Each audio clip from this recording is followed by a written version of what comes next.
welcome to YOUCANIC. In this video we're going to show you how to force DPF regeneration on a Mercedes with a diesel engine. So the diesel engine, the OM642, is a very popular Mercedes engine.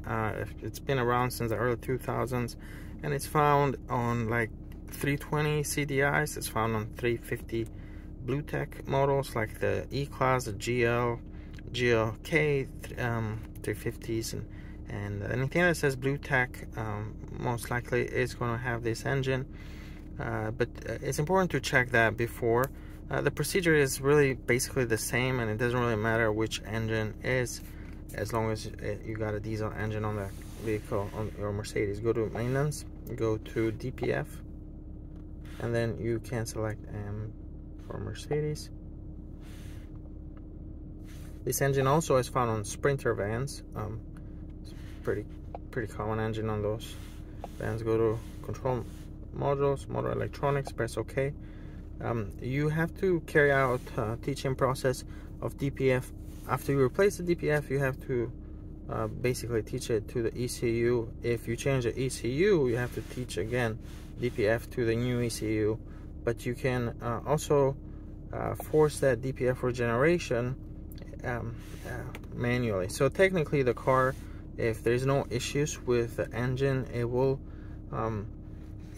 cause that DPF regeneration to start, where basically heats the the calculator, but the DPF diesel particulate filter heats that to extremely high temperature, and any salt that builds on inside there, because of the high heat, it's pushed out and it's cleaned out. But sometimes when you have a code or another check engine light, that process might not start manual automatically, so you might have to fix whatever issue you got going on, and then you come in here and then you can clear the codes basically, and you will need to drive the vehicle for about 15 minutes on highway with no stops, and you also want to make sure that there's no oil on the engine because it can catch fire.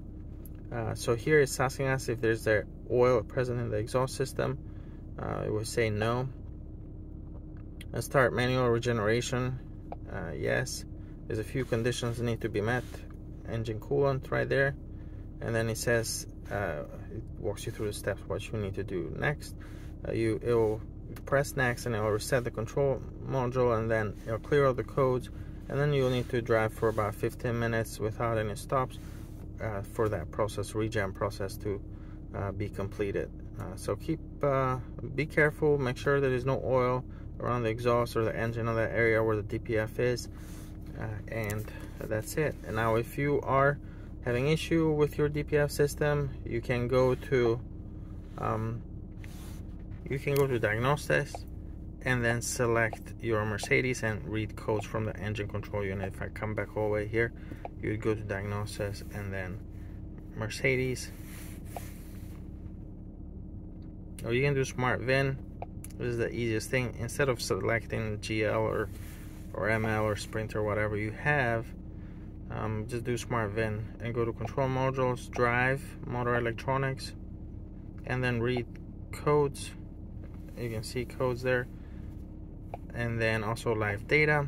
There's a lot of live data, different systems that you can just check. Test values for idling, for example.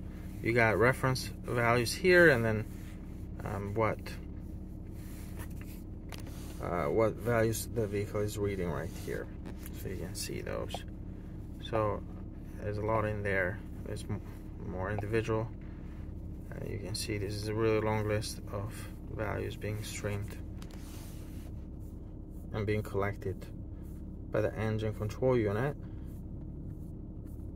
And here values, it updates. I'm going a little too fast for it to update.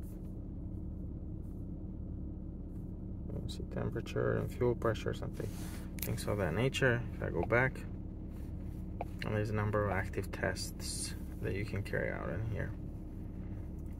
But that's just the motor electronics. You got all the different, you might have like 40 or 50 different control modules, so you can enter any of them, but this was just for how to start that manual DPF regeneration, and also how to look at some of data for the engine control unit if you're troubleshooting an issue.